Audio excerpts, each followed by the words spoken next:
The small voice refused to die. At first, it whispered only at dawn, when Abuja was briefly quiet and the city exhaled before chaos returned.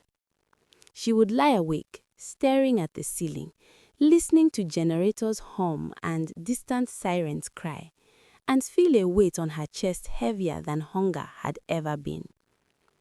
One morning, she missed a meeting at the lounge. Another night, she ignored calls that once excited her. Her friends noticed. "You are changing," one of them laughed, blowing smoke into the air.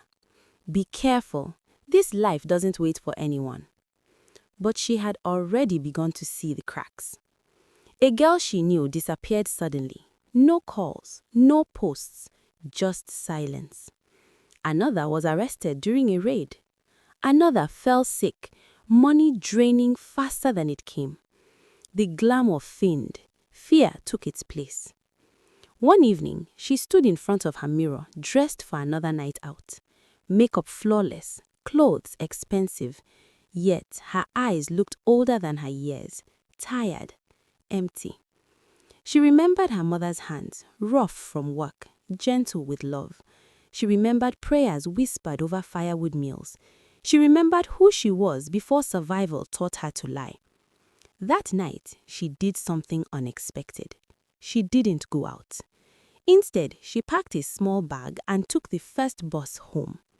The village welcomed her with rain-soaked roads and familiar smells. No lights, no music, just quiet. When her mother saw her unexpectedly, surprise turned into concern. "You look thin," her mother said softly. That broke her. The truth spilled out in pieces.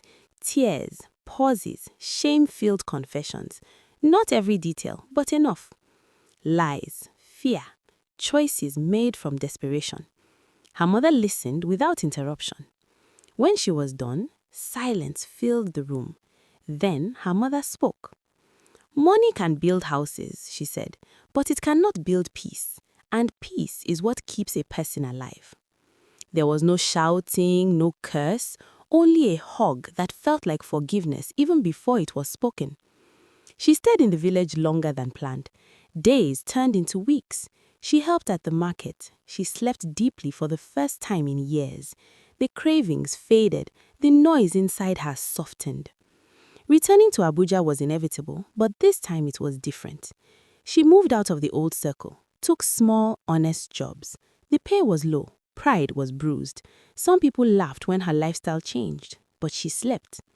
Slowly, she rebuilt. Not fame, not luxury, but dignity.